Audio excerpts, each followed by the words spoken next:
Well, hello. Welcome back. We're coming to the end. Chapter 16. What happened about the statues? What an extraordinary place, cried Lucy. All those stone animals and people, too. It's like a museum. Hush, said Susan. Aslan's doing something. He was indeed. He had bounded up to the stone lion and breathed on him.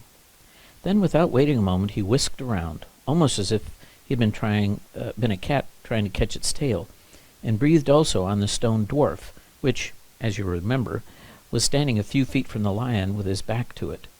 Then he pounced on a tall stone dryad, which stood beyond the dwarf, turning rapidly aside to deal with a stone rabbit on his right, and rushed on to two centaurs. Then at that moment Lucy said, "Susan, look at the lion." I expect you've seen someone put a lighted match to a bit of newspaper, which is propped up in a grate against an unlit fire. And for a second, nothing seems to have happened. And then you notice a tiny streak of flame creeping along the edge of the newspaper. It was like that now. For a second after Aslan had breathed upon him, the stone lion looked just the same. Then a tiny streak of gold began to run along his white marble back, and then it spread. Then the color seemed to lick all over him as the flame licks all over a bit of paper.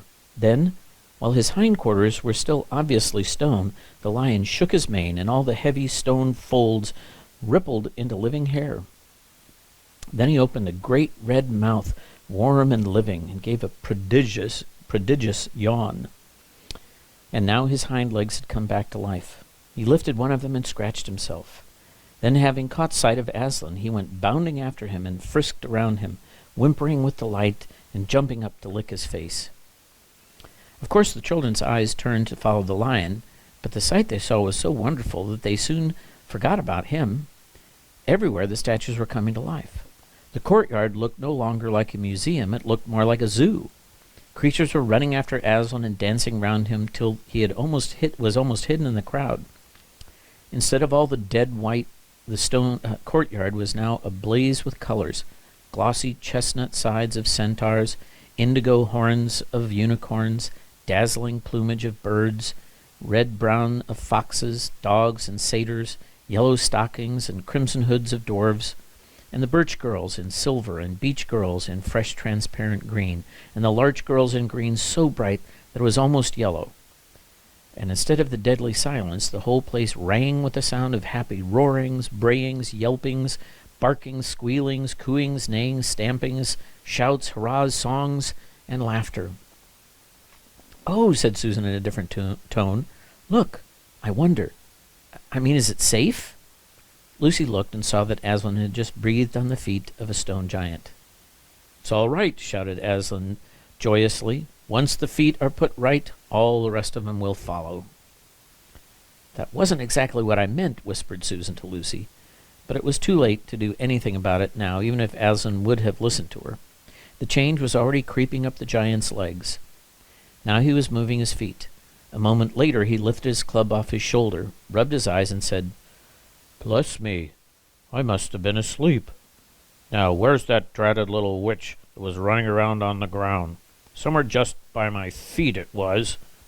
When everyone had shouted up to him to explain what had really happened, and when the giant had put his hand to his ear and got them to repeat it all over again, so that at last he understood, then he bowed down till his head was no further off than the top of a haystack, and touched his cap repeatedly to Aslan, beaming all over with his honest, ugly face.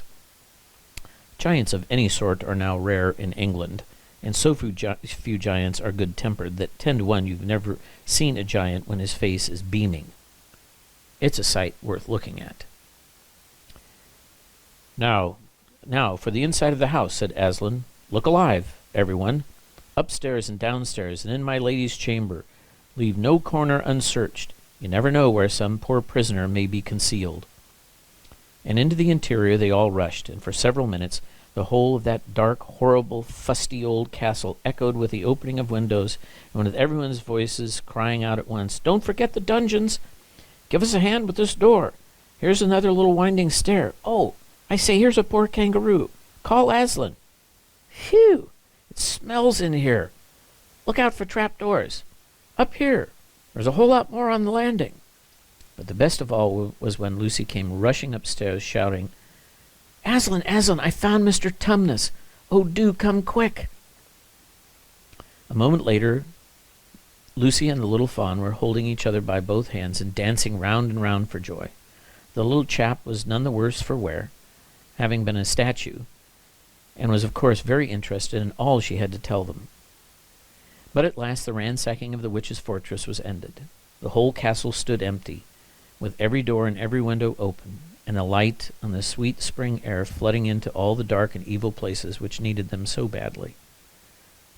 The whole crowd of liberated statues surged back into the courtyard, and it was then that someone, Tumnus, I think, first said, "But how are we going to get out?" For Aslan had got in by a jump, and the gates were still locked. "That'll be all right," said Aslan, and then rising on his hind legs, he bawled up at the giant. "Hi, you up there," he roared. "What's your name?" "Giant Rumblebuffin, if it please your honor," said the giant, once more touching his cap. "Well, Giant Rumblebuffin," said Aslan, "just let us out of this, will you?" "Certainly, your honor, it will be my pleasure," said Giant Rumblebuffin. "Stand well away from the gates, all you little uns." Then he strode to the gate himself, and bang, bang, bang went his huge club. The gates creaked at the first blow, cracked at the second, and shivered at the third. Then he tackled the towers on either side of them, and after a few minutes of crashing and thudding, both the towers and a good bit of the wall on each side went thundering down in a mass of hopeless rubble. And when the dust cleared, it was odd, standing in that dry, grim, stony yard, to see through the gap all the grass and waving trees and sparkling streams of the forest, and the blue hills beyond that, and beyond them, the sky. "Blowed if I ain't all up in a muck sweat," said the giant, puffing like the largest railroad engine. "Comes from being out of condition. I suppose neither of you young ladies has anything like a pocket handkerchief about you?" "Yes, I have," said Lucy, standing on her tiptoes and holding her handkerchief up as far as she could reach. "Thank you, missy," said Giant Rumblebuffin, stooping down. Next moment Lucy got rather fright, for she found herself caught up in mid-air between the giant's finger and thumb. But just as she was getting near his face, he suddenly started and then put her gently back on the ground, muttering, "Bless me, I've picked up the little girl instead. I beg your pardon, missy. I thought you was the handkerchief." "No, no," said Lucy, laughing. "Here it is." This time he managed to get it, but it was only about the same size to him as a saccharin tablet would be to you, so that when she saw him solemnly rubbing it to and fro across his great red face, she said, "I'm afraid it's not much use to you, Mr. Rumblebuffin." Not at all," said the giant politely. "Never met a nicer handkerchief. So fine, so handy, so... I don't know how to describe it." "What a nice giant he is," said Lucy to Mr. Tumnus. "Oh, yes," replied the fawn. "All the Buffins always were. One of the most respected of all the giant families in Narnia. Not very clever, perhaps. I never knew a giant that was, but an old family, with traditions. You know, if he'd been the other sort, she would never have turned him into stone." At this point, Aslan clapped his paws together and called for silence. "Our day's work is not yet over," he said, "and if the witch is to be finally defeated before bedtime, we must find the battle at once." "And join in, I hope, sir," added the largest of the centaurs. "Of course," said Aslan. "And now, those who can't keep up, that is, children, dwarfs, and small animals, must ride on the backs of those who can. That is, lions, centaurs, unicorns, horses, giants, and eagles. Those who are good with their noses must come in front with us lions to smell out where the battle is. Look lively, and sort yourselves." And with a great deal of bustle and cheering they did. The most pleased of the lot was the other lion, who kept running about everywhere, pretending to be very busy, but really in order to say to everyone he met, "Did you hear what he said? Us lions. That means him and me. Us lions. That's what I like about Aslan. No side, no standoffishness. Us lions. That meant him and me." At least he went on saying this until Aslan had loaded him up with 3 dwarves, 1 dryad, 2 rabbits, and a hedgehog. That steadied him a bit. When all were ready, it was a big sheepdog who was actually helped Aslan the most in getting them sorted into their proper order. They set out through the gap in the castle wall. At first the lions and the dogs went nosing around in all directions, but then suddenly one great hound picked up the scent and gave a bay. There was no time to be lost after that. Soon all the dogs and the lions and the wolves and other hunting animals were going at full speed with their noses to the ground, and all the others streaked out for about half a mile behind them, and were following as fast as they could. The noise was like an English fox hunt, but only better, because every now and then with the music of the hounds was mixed the roar of the other lion and sometimes the far deeper and more awful roar of Aslan himself. Faster and faster they went as the scent became easier and easier to follow, and then, just as they came to the last curve in a narrow winding valley, Lucy heard above all these noises another noise, a different one, which gave her a queer feeling inside. It was a noise of shouts and shrieks and of the clashing of metal against metal.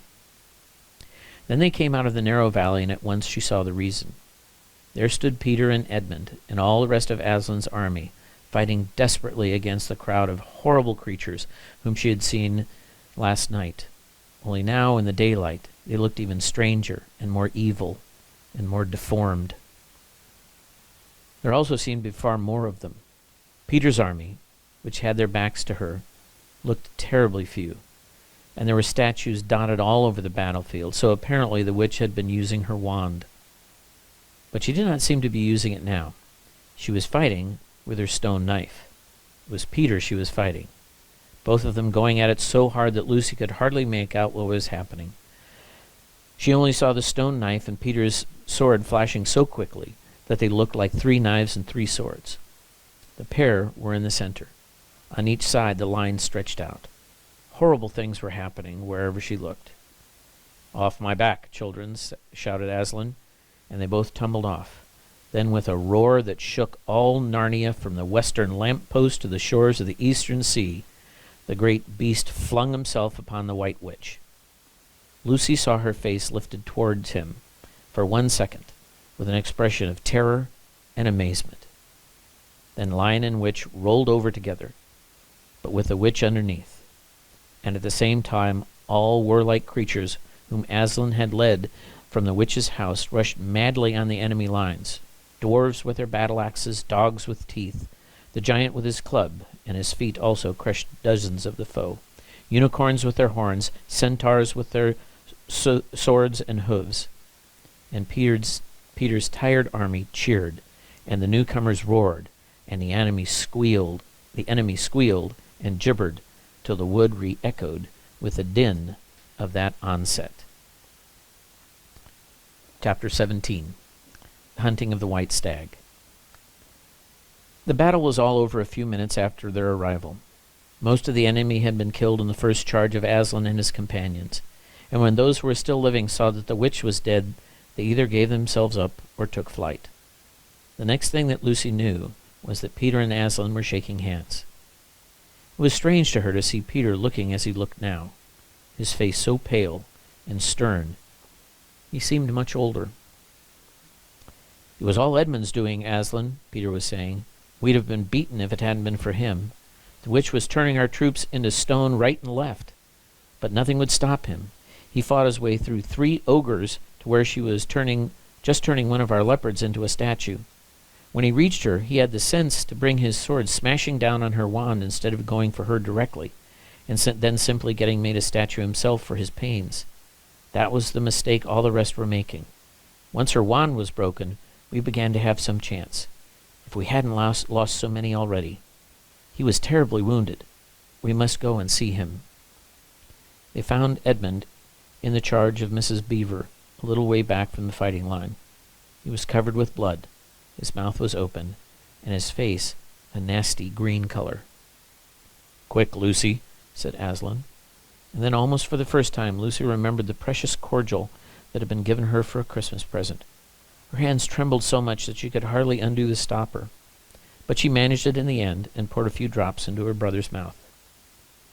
"There are other people wounded," said Aslan, while she was still looking eagerly into Edmund's pale face and wondering if the cordial would have any results. Yes, I know, said Lucy crossly. Wait a minute. Daughter of Eve, said Aslan in a graver voice. Others are also at the point of death. Must more people die for Edmund? I'm sorry, Aslan, said Lucy, getting up and going with him. And for the next hour they were busy, she attending to the wounded while he restored all those who had been turned into stone. When at last she was free to come back to Edmund, she found him standing on his feet, and not only healed of his wounds, but looking better than she had seen him in, for ages. In fact, ever since his first term at that horrid school, which is where he had begun to go wrong. He had become his real old self again, and you could look in his face. And there on the field of battle, Aslan made him a knight. Does he know, whispered Lucy to Susan, what Aslan did for him? Does he know what the arrangement with the witch really was? Hush! No, of course not, said Susan. Oughtn't he be told? Said Lucy. Oh, surely not, said Susan. It would be too awful for him. Think how you'd feel if you were he. All the same, I think he ought to know, said Lucy. But at that moment they were interrupted. That night they slept where they were. How Aslan provided food for them all, I don't know. But somehow or other they found themselves all sitting down on the grass to a fine high tea at about 8 o'clock. The next day they began marching eastward down the side of the great river. And the next day after that, at about tea time, they actually reached the mouth. The castle of Cair Paravel on its little hill towered above them. Before them were the sands, with rocks and little pools of salt water and seaweed, and the smell of the sea, and long miles of bluish-green waves breaking for ever and ever on the beach. And oh, the cry of the seagulls! Have you heard it? Can you remember? That evening, after tea, the 4 children all managed to get down to the beach again, and get their shoes and stockings off, and feel the sand between their toes. But the next day was more solemn, for then, in the great hall of Cair Paravel, that wonderful hall with the ivory roof, and the west wall hung with peacock's feathers, and the eastern door which looks toward the sea, in the presence of all their friends, and to the sound of trumpets, Aslan solemnly crowned them, and led them to the 4 thrones, amid the deafening shouts of, "Long live King Peter! Long live Queen Susan! Long live King Edmund! Long live Queen Lucy!" Once a king or queen in Narnia, always a king or queen. Bear it well, sons of Adam. Bear it well, daughters of Eve, said Aslan. And through the eastern door, which was wide open, came the voices of the mermen and the mermaids swimming close to the shore and singing in honor of their new kings and queens. So the children sat on their thrones, and scepters were put into their hands, and they gave rewards and honors to all their friends, to Tumnus the fawn, and to the beavers, and giant Rubblebuffin, to the leopards, and to the good centaurs, and to the good dwarfs, and to the lion. And that night there was a great feast at Cair Paravel, and revelry and dancing, and gold flashed and wine flowed, and the answering to the music inside, but stranger, sweeter, and more piercing, came the music of the sea people. But amidst all these rejoicings, Aslan himself quietly slipped away. And when the kings and queens noticed that he wasn't there, they said nothing about it, for Mr. Beaver had warned them. "He'll be coming and going," he had said. "One day you'll see him, and another you won't. He doesn't like being tied down, and of course he has other countries to attend to. That's quite all right. He'll drop in often, only you mustn't press him. He's wild, you know, not a tame lion." And now, as you see, the story is nearly, but not quite, at an end. These 2 kings and 2 queens governed Narnia well, and long and happy was their reign. At first much of their time was spent in seeking out the remnants of the White Witch's army and destroying them, and indeed for a long time there would be news of evil things lurking in the wilder parts of the forest, a haunting here and a killing there, a glimpse of a werewolf one month and the rumor of a hag the next. But in the end, all that foul brood was stamped out. And they made good laws and kept the peace, and saved good trees from being unnecessarily cut down, and liberated young dwarfs and young satyrs from being sent to school, and generally stopped busybodies and interferers, and encouraged ordinary people who wanted to live and let live. And they drove back the fierce giants, quite a different sort from giant Rumblebuffin, in the north of Narnia when these ventured across the frontier. And they entered into friendship and alliance with countries beyond the sea, and paid them visits of state, and received visits of state from them. And they themselves grew and changed as the years passed over them. And Peter became a tall and deep-chested man, and a great warrior, and he was called Peter the Magnificent. And Susan grew into a tall and gracious lady with black hair that fell almost to her feet. And the kings of the countries beyond the sea began to send ambassadors asking for her hand in marriage. And she was called Queen Susan the Gentle. Edmund was a graver and quieter man than Peter, and great in counsel and judgment. He was called King Edmund the Just. But as for Lucy, she was always gay and golden-haired, and all the princes in all the parts desired her to be their queen, and her own people called her Queen Lucy the Valiant. So they lived in great joy, and if ever they remembered their life in this world, it was only as one remembers a dream.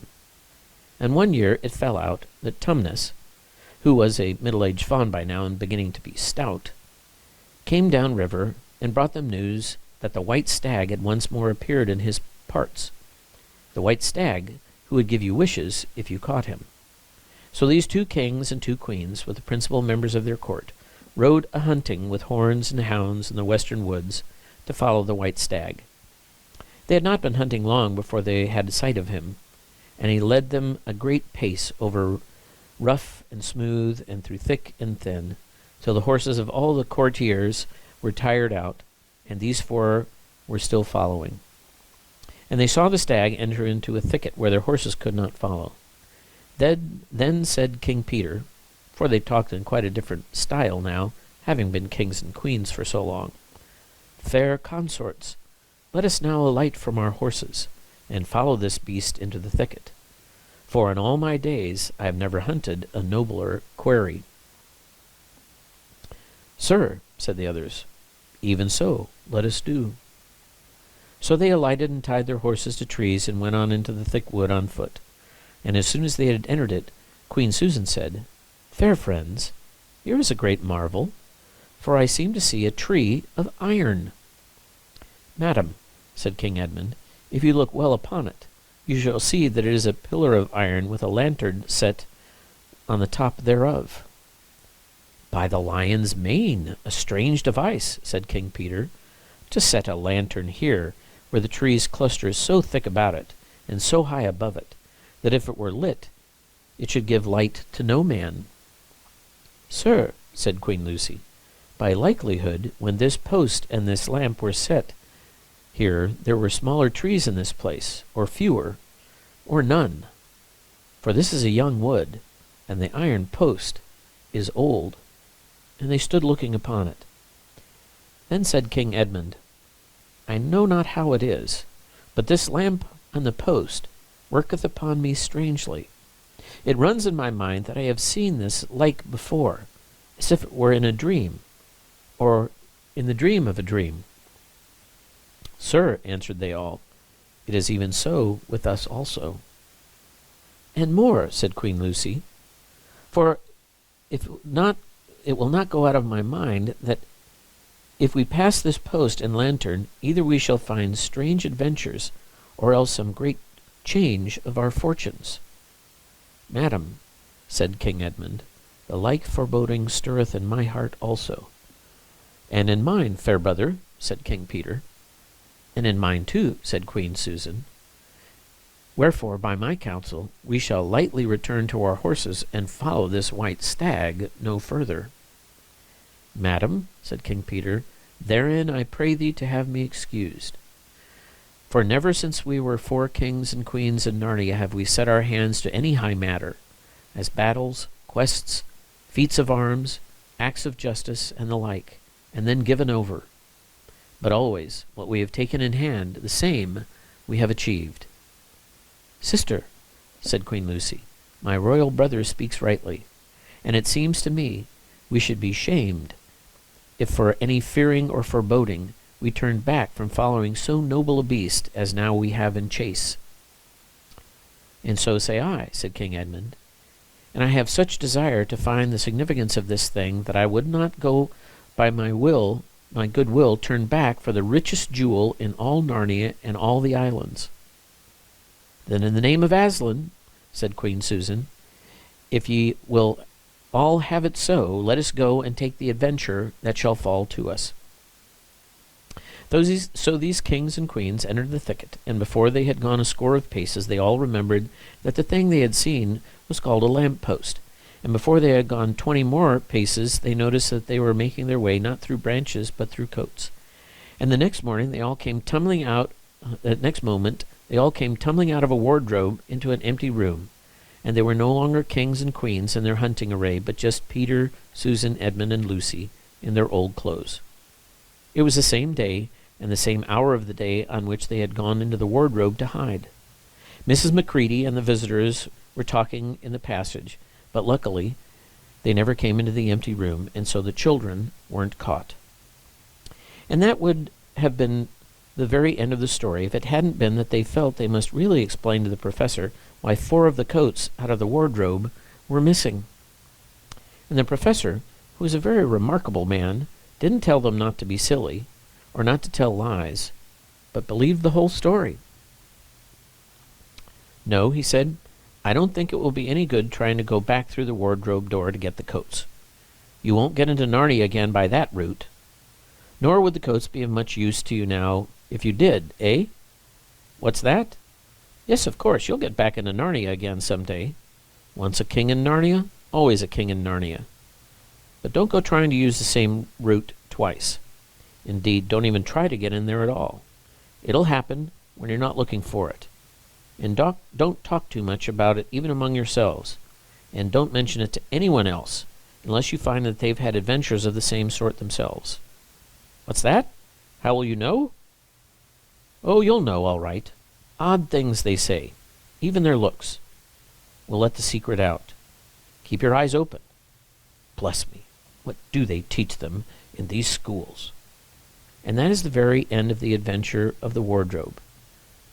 But if the professor was right, it was only the beginning of the adventures in Narnia.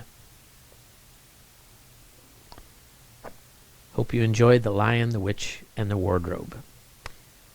Next, we'll go on to Prince Caspian.